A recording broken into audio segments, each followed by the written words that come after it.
আসসালামু আলাইকুম। আজকে আমরা সমাধান করতে যাচ্ছি নবম দশম শ্রেণীর হিসাব বিজ্ঞান বইয়ের চতুর্থ অধ্যায়ের 4 নম্বর সৃজনশীলটি। এই সৃজনশীলটা আমরা খুবই সহজভাবে সমাধান করার চেষ্টা করব। তো চলুন আমরা সৃজনশীলটা সমাধান করি। এই সৃজনশীলটা সমাধান করার আগে আমরা সৃজনশীলের প্রশ্নগুলো পড়ে নেব। আমাদের প্রশ্নতে কি কি চেয়েছে, তাহলে আমাদের উদ্দীপক পড়ে পড়ে আমরা প্রত্যেকটা লেনদেনের সাথে ওই প্রশ্নের সামঞ্জস্যতা মিলিয়ে পাশে লিখে রাখতে পারব। তো চলুন আমরা প্রথমে প্রশ্নগুলো পড়ি। তো ক প্রশ্ন বলেছে, মূলধন জাতীয় ব্যয়ের পরিমাণ নির্ণয় করো। মূলধন জাতীয় ব্যয় বলতে কি বোঝায়? মূলধন জাতীয় ব্যয় হলো কোনো একটি স্থায়ী সম্পত্তি ক্রয় থেকে শুরু করে সংস্থাপন পর্যন্ত অথবা ওই সম্পত্তি ব্যবহার উপযোগী করে তোলা পর্যন্ত সকল প্রকার খরচকে মূলধন জাতীয় ব্যয় বলা হয়। তো আমাদের খ প্রশ্ন বলছে, মুনাফা জাতীয় আয় ও ব্যয়ের পরিমাণ নির্ণয় করো। আসলে মুনাফা জাতীয় আয় হচ্ছে যে, সহজভাবে যদি বলা হয়, একটি ব্যবসা প্রতিষ্ঠানের দৈনন্দিন কার্যক্রম হতে যে সমস্ত আয় হয় বা যে সমস্ত প্রাপ্তি হয় সেগুলোকে মুনাফা জাতীয় আয় বলা হয়। যেমন আমরা বলতে পারি পণ্য বিক্রয়, বিনিয়োগের সুদ, কমিশন, ভাট্টা প্রাপ্তি ইত্যাদি। এরপরে আমাদেরকে একই প্রশ্নের ভিতরে বলছে, ও মুনাফা জাতীয় ব্যয়ের পরিমাণ নির্ণয় করো। আসলে মুনাফা জাতীয় ব্যয় কি? মুনাফা জাতীয় ব্যয় হচ্ছে যে, একটি ব্যবসা প্রতিষ্ঠানের দৈনন্দিন কার্যক্রম পরিচালনা করতে যে সমস্ত ব্যয় হয় সেগুলোকে মুনাফা জাতীয় ব্যয় বলা হয়। যেমন কাঁচামাল ক্রয় অথবা পণ্য ক্রয়, এরপর হচ্ছে যে অফিসের ভাড়া, কর্মচারীর বেতন, মজুরি ইত্যাদি দৈনন্দিন খরচগুলোকে বলা হয় মুনাফা জাতীয় ব্যয়। এরপর আমাদের বলছে গ প্রশ্নতে, মূলধন জাতীয় প্রাপ্তির পরিমাণ নির্ণয় করো। মূলধন জাতীয় প্রাপ্তি কি? আসলে মূলধন জাতীয় প্রাপ্তি হচ্ছে যে, প্রতিষ্ঠানে এমন কিছু প্রাপ্তি যা থেকে একটি প্রতিষ্ঠানের দীর্ঘমেয়াদী সুবিধা পেয়ে থাকে এবং এগুলো অনিয়মিত হয়ে থাকে, টাকার অঙ্কের পরিমাণ বড় হয়ে থাকে। যেমন আমরা বলতে পারি মূলধনায়ন মূলধন জাতীয় প্রাপ্তি। তারপর হচ্ছে যে ব্যাংক থেকে ঋণ গ্রহণ মূলধন জাতীয় প্রাপ্তি, কোনো একটা স্থায়ী সম্পত্তি বিক্রয়, এটাও মূলধন জাতীয় প্রাপ্তি। এবং মুনাফা জাতীয় প্রাপ্তির পরিমাণ নির্ণয় করো। আমরা এখন উদ্দীপক বিশ্লেষণ করব এবং উদ্দীপকের প্রত্যেকটা লেনদেন কোন জাতীয় লেনদেনের আওতায় পড়ে সেগুলো আমরা পাশে লিখে রাখবো, তাহলে আমাদের প্রশ্ন সমাধান করতে খুব ইজি হয়ে যাবে। তো বলছে, রাহা অ্যান্ড ব্রাদার্স নামে ব্যবসা প্রতিষ্ঠানের জুন 2025 সালে কয়েকটি লেনদেন নিম্নরূপ। ব্যবসায় মূলধনায়ন 2.5 লক্ষ টাকা। ব্যবসায় মূলধনায়ন করা হলে এটা মূলধন জাতীয় প্রাপ্তি। তাহলে আমরা পাশে দিয়ে লিখতে পারি মূলধন জাতীয় প্রাপ্তি, যেটা আমাদের ঘতে চেয়েছে মূলধন জাতীয় প্রাপ্তি। এরপরে বলছে পণ্য ক্রয় হচ্ছে ব্যবসা প্রতিষ্ঠানের জন্য মুনাফা জাতীয় ব্যয়, যা দৈনন্দিন ক্রয় করা হয় বা দৈনন্দিন ব্যয় হয়, তাহলে এটাকে বলতে পারি মুনাফা জাতীয় ব্যয়।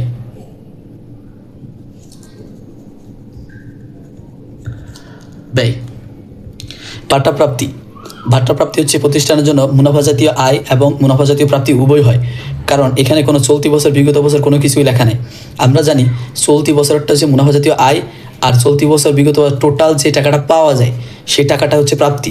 তাহলে আমরা 5,700 টাকায় পাইছি, এটা টোটাল পাইছি, এটা হচ্ছে আমাদের মুনাফা জাতীয় প্রাপ্তি এবং এটা চলতি বছরের জন্য পাইছি, তাহলে এটা মুনাফা জাতীয় আয় ডিরেক্ট এবং সোজা। এরপর আমাদের বলা আছে যে বৈদ্যুতিক যন্ত্রপাতি ক্রয়। বৈদ্যুতিক যন্ত্রপাতি একটা স্থায়ী সম্পদ। আমরা জানি স্থায়ী সম্পদ ক্রয় করলে মূলধন জাতীয় ব্যয় হয়, তাহলে লিখবো মূলধন জাতীয় ব্যয়। এরপরে বলছে বিনিয়োগের সুদ প্রাপ্তি 40,000 টাকা। এখানে বলা আছে 2024 সালের 50%, আমরা হিসাব করতেছি 2025 সাল। তার মানে কি, আমি প্রথম কথা হচ্ছে যে যেই টোটাল যে টাকাটা পাইছি এই 40,000 টাকা, আমি বলতে পারি, আমি একটু আগে বলেছি আমরা প্রতিষ্ঠানের টোটাল যে টাকাটা পাবো মোট, ওটাকে বলবো প্রাপ্তি। তাহলে এটা হচ্ছে প্রাপ্তি। কোন জাতীয় প্রাপ্তি? বিনিয়োগের সুদ হচ্ছে মুনাফা জাতীয় প্রাপ্তি। এরপর হচ্ছে যে এই 40,000 টাকা থেকে 24 সালের টাকা বাদ দেওয়ার পর, 24 সালে কত? 50%। তো 40,000-এর 50% হচ্ছে যে 20,000 টাকা। তো 40,000 থেকে 40,000 মাইনাস 20,000, এই 20,000 কিসের? এই 20,000 হচ্ছে 24 সালে। আমরা হিসাব করি 25 সালে পাইছি কত? 40,000। 40,000 থেকে 24 সালে 20,000 বাদ দেওয়ার পর যে টাকাটা থাকবে চলতি বছরের জন্য সেটা হচ্ছে 20,000 টাকা। সেই টাকাটা মুনাফা জাতীয় আয়। তাহলে আমরা বলতে পারি 40,000-এর মধ্যে হচ্ছে যে 20,000 মুনাফা জাতীয় আয় আর টোটাল 40,000 টাকা হচ্ছে মুনাফা জাতীয় প্রাপ্তি। বলছে আজবত বিক্রয়জনিত লাভ। আসবাবপত্র বিক্রয়জনিত লাভ করার কারণে এটি হবে মূলধন জাতীয় আয়। মূলধন জাতীয় আয়। কেন এটা মূলধন জাতীয় প্রাপ্তি হলো না? কারণ যদি বলা থাকতো আসবাবপত্র বিক্রয়, তাহলে বিক্রয় করলে যে টাকা পাওয়া যায় সেটা হচ্ছে মূলধন জাতীয় প্রাপ্তি। এরপরে বলছে আমাদের আমদানি শুল্ক পরিশোধ 5,000 টাকা। তো আমদানি শুল্ক হচ্ছে যে এটা একটি মুনাফা জাতীয় ব্যয়, তাহলে আমরা লিখে রাখবো মুনাফা জাতীয় ব্যয়। যতবার পণ্য ক্রয় করব ততবার হচ্ছে যে আমদানি শুল্ক পরিশোধ করতে হবে। তো আমরা বলছি নিয়মিত ব্যয়গুলোকে মুনাফা জাতীয় ব্যয় বলা হয়, তাহলে এগুলো লিখবো মুনাফা জাতীয় ব্যয়।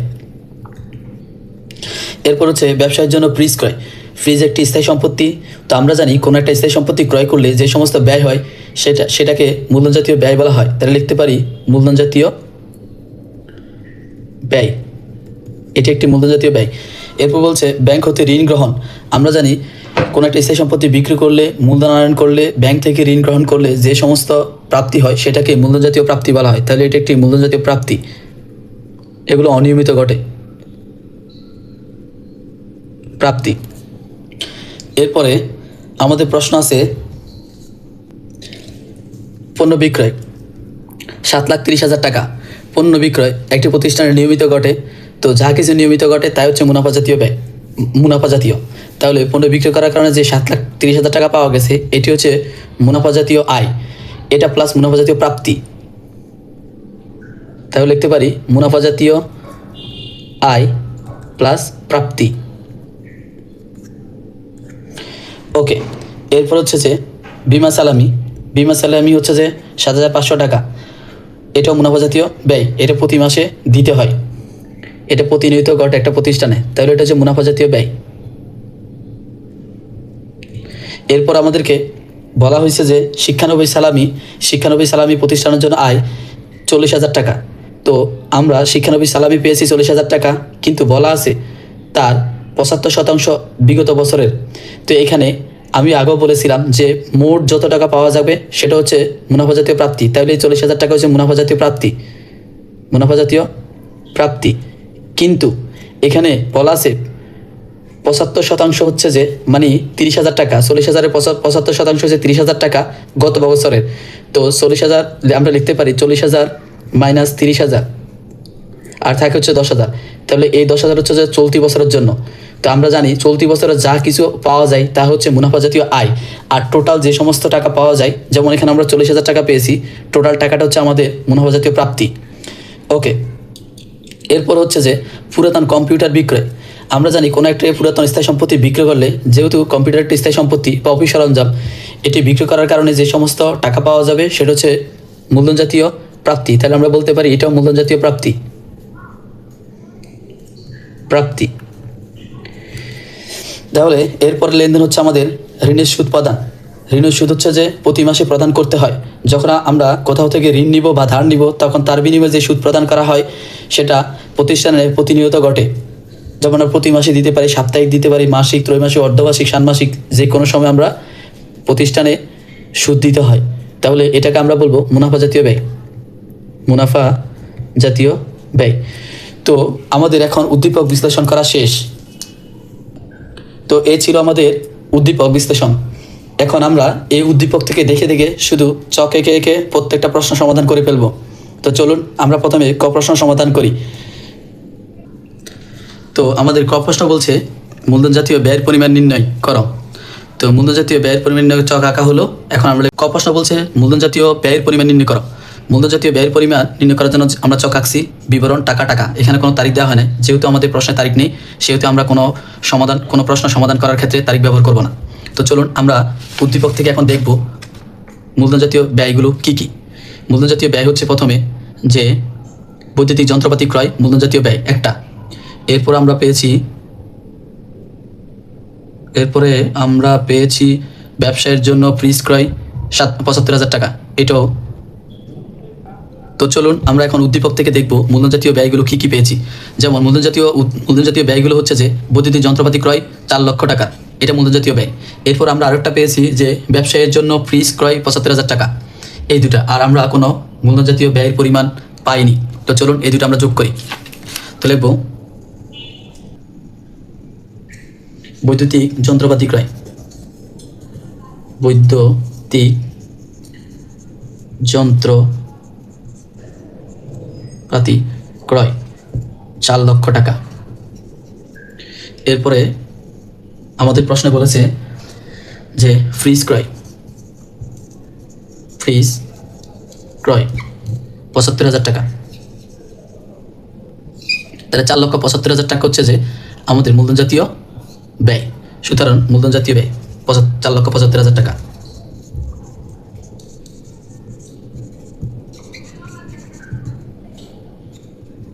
ওকে, আমাদের ক প্রশ্ন সমাধান করা শেষ। এখন আমরা খ প্রশ্ন সমাধান করব। তো আমাদের খ প্রশ্ন বলেছে মুনাফা জাতীয় আয় ও ব্যয়ের পরিমাণ নির্ণয়। একটা প্রশ্ন ভিতরে দুইটা অংশ বলছে, তাহলে আমরা ঘর রাখলাম, লিখব বিবরণ টাকা টাকা। যেহেতু আমাদের প্রথমে বলছে মুনাফা জাতীয় আয় নির্ণয়, তাহলে আমরা প্রথমে মুনাফা জাতীয় আয় নির্ণয় করব। মুনাফা জাতীয় আয়, মুনাফা জাতীয় আয় কি কি আমরা এখন দেখব। উদ্দীপক আমরা তো বিশ্লেষণ করেছি, এখন আমরা দেখব কোনগুলো আমাদের মুনাফা জাতীয় আয়। যেমন বাট্টা প্রাপ্তি মুনাফা জাতীয় আয়, বিনিয়োগের সুদ প্রাপ্তি মুনাফা জাতীয় আয়, তারপর হচ্ছে পণ্য বিক্রয় মুনাফা জাতীয় আয়, শিক্ষানবী সালামি মুনাফা জাতীয় আয়। তো চলুন আমরা এখন লিখি। 1 বাট্টা প্রাপ্তি।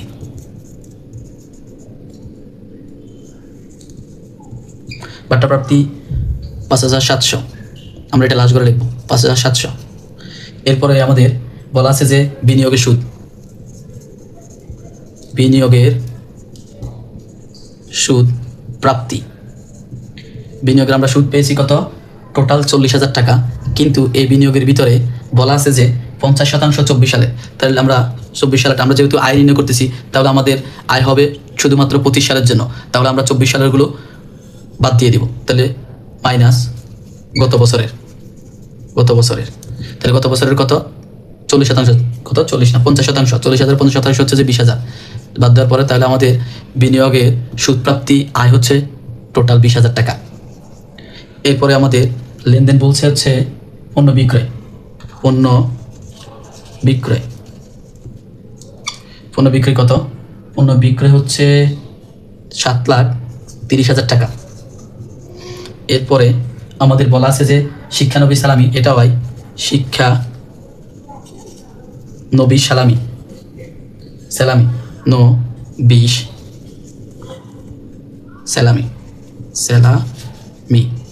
শিক্ষানবী সালামি টোটাল আমরা পাইছি কত? 40,000 টাকা। কিন্তু এই 40,000 টাকা তো আমাদের মুনাফা জাতীয় আয় হবে না, কারণ 40,000 টাকা হচ্ছে প্রাপ্তি। তাহলে প্রাপ্তি থেকে বিগত বছরটা বাদ দিলে, বিগত বছর বলছে 75%, তাহলে লিখবো বিগত, এখানে 50% দিয়ে রাখি। বিগত বছরের 75%। তাহলে আমরা জানি 40,000 75 হচ্ছে 30,000 টাকা। তাহলে এখানে আসে 10,000 টাকা। এখন আমরা টোটাল যোগ করব। যোগ করলে আমরা পাই 7,30,000 যোগ 20, তাহলে হচ্ছে যে 50 10 60, 7,60,000 যোগ 5,700, তাহলে হচ্ছে 7,65,700 টাকা। এটা হচ্ছে আমাদের মুনাফা জাতীয় আয়। তো চলুন এবার আমরা খ পার্ট নির্ণয় করি। মুনাফা জাতীয় ব্যয়ের পরিমাণ কত? 2 নম্বর পার্ট হচ্ছে মুনাফা জাতীয় ব্যয়। মুনাফা জাতীয় ব্যয়। তো মুনাফা জাতীয় ব্যয় আমরা উদ্দীপকে কী পেয়েছি? যেমন আমরা মুনাফা জাতীয় ব্যয় পেয়েছি পণ্য ক্রয় 7 লক্ষ টাকা, এটা মুনাফা জাতীয় ব্যয়। এরপরে আমরা পেয়েছি হচ্ছে যে আমদানি শুল্ক 5,000 টাকা, এটা মুনাফা জাতীয় ব্যয়। এরপর আমরা পেয়েছি হচ্ছে বিমা সালামি 7,500 টাকা, এটা মুনাফা জাতীয় ব্যয়। ঋণের সুদ প্রদান 5,000 টাকা, এটা মুনাফা জাতীয় ব্যয়। তো চলুন এগুলো আমরা যোগ করি। তো প্রথম হচ্ছে পণ্য ক্রয়। পণ্য ক্রয় 7 লাখ টাকা। এরপরে আমাদের 2 বলেছে আমদানি শুল্ক। আমদানি শুল্ক কত? আমদানি শুল্ক হচ্ছে 5,000 টাকা। এরপরে আমাদের বিমা সালামি মুনাফা জাতীয় ব্যয় 7,500 টাকা। এরপরে হচ্ছে আমাদের বলা আছে ঋণের সুদ।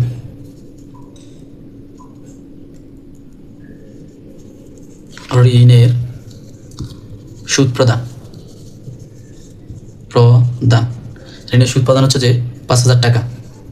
তাহলে যোগ করলে হচ্ছে যে 7,17,500। 7,17,500 টাকা হচ্ছে যে টোটাল মুনাফা জাতীয় ব্যয়। সুতরাং মুনাফা জাতীয় ব্যয় জাতীয় ব্যয় সমান সমান 7,17,000 টাকা। এ ছিল আমাদের খ প্রশ্নের সমাধান। এখন আমরা গ প্রশ্ন সমাধান করব। তো আমাদের খ প্রশ্ন বলছে মূল্য জাতীয় প্রাপ্তি ও মুনাফা জাতীয় প্রাপ্তির পরিমাণ নির্ণয় করো। তাহলে আমরা গ রাখলাম, দেখবো বিবরণ টাকা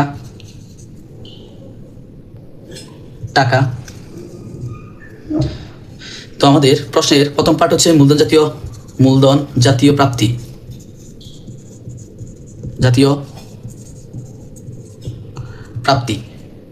তো আমাদের প্রশ্নে উদ্দীপকে আমরা বিশ্লেষণ করে কি পেয়েছি? মূলধন জাতীয় প্রাপ্তি পেয়েছি আমরা যে ব্যবসা প্রতিষ্ঠানের মূলধনায়ন 1, মূলধন জাতীয় প্রাপ্তি 2.5 লাখ টাকা, ব্যাংক থেকে ঋণ গ্রহণ 50,000 টাকা, এটা মূলধন জাতীয় প্রাপ্তি। এরপর পুরাতন কম্পিউটার বিক্রয় 10,000 টাকা, এটাও মূলধন জাতীয় প্রাপ্তি। তাহলে আমরা মূলধন জাতীয় প্রাপ্তি পেয়েছি 3টা। এক হচ্ছে ব্যবসায়ী মূলধন আনায়ন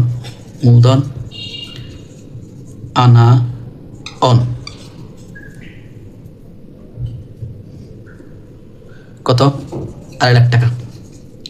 এরপরে আমরা 2 নম্বর পেয়েছি হচ্ছে মূলধন জাতীয় প্রাপ্তি। 2 নম্বর কি পেয়েছি? ব্যাংক থেকে ঋণ গ্রহণ। তাহলে হচ্ছে ঋণ গ্রহণ 50,000 টাকা, টোটাল 3 লাখ হইল। এরপরে হচ্ছে পুরাতন কম্পিউটার বিক্রি,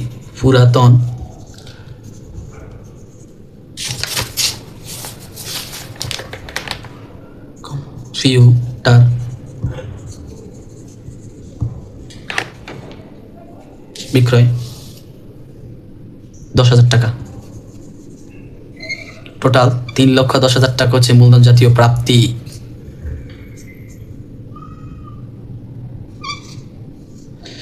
সুতরাং মূলধন জাতীয় প্রাপ্তি 3,10,000 টাকা। এখন আমরা এই গ প্রশ্নের 2 নম্বর পার্ট মুনাফা জাতীয় প্রাপ্তির পরিমাণ নির্ণয় করব। তো চলুন নির্ণয় করি। তো হচ্ছে বিবরণ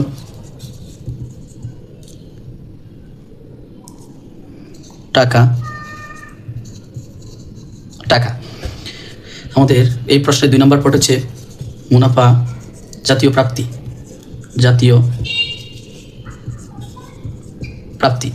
মুনাফা জাতীয় প্রাপ্তি আমরা প্রশ্নে কি পেয়েছি? মুনাফা জাতীয় প্রাপ্তি পেয়েছি আমরা মুনাফা জাতীয় প্রাপ্তি হচ্ছে বাট্টা প্রাপ্তি 5,700, এটা মুনাফা জাতীয় প্রাপ্তি। বিনিয়োগের সুদ প্রাপ্তি 40,000 টাকা টোটাল, এটা মুনাফা জাতীয় প্রাপ্তি। এরপরে পেয়েছি হচ্ছে পণ্য বিক্রয় 7,30,000 টাকা, এটাও মুনাফা জাতীয় প্রাপ্তি। শিক্ষানবিশ সালামি 40,000 টাকা, এটাও মুনাফা জাতীয় প্রাপ্তি। টোটাল ওই বছরে যা পেয়েছি, চলতি 2025 সালে, চলতি বছর এবং বিগত বছর টোটাল যা পেয়েছি এটাকে মুনাফা জাতীয় প্রাপ্তি বলা হয়। তো চলুন আমরা এখন লিখব 1 বাট্টা প্রাপ্তি।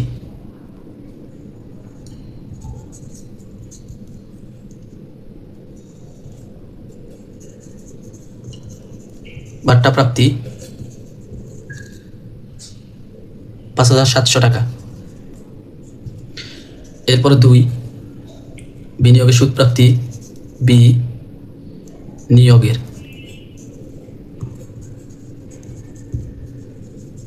সুদ প্রাপ্তি কত? 40,000 টাকা, টোটাল 40,000 টাকা, এটাও মুনাফা জাতীয় প্রাপ্তি। এরপর হচ্ছে পণ্য বিক্রয় 7,30,000 টাকার পণ্য বিক্রি করছি, এটাও মুনাফা জাতীয় প্রাপ্তি। এরপরে হচ্ছে যে শিক্ষানবিশ সালামি, শিক্ষানবিশ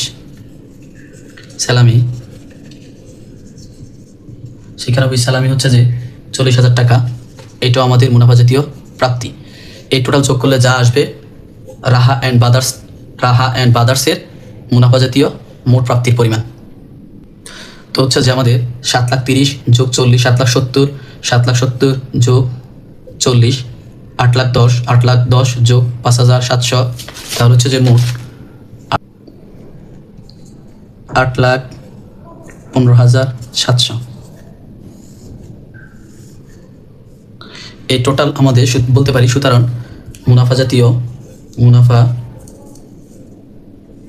জাতীয় প্রাপ্তি সমান 8,15,700। ওকে, আল্লাহ হাফেজ। সবাই সুস্থ থাকবেন, ভালো থাকবেন।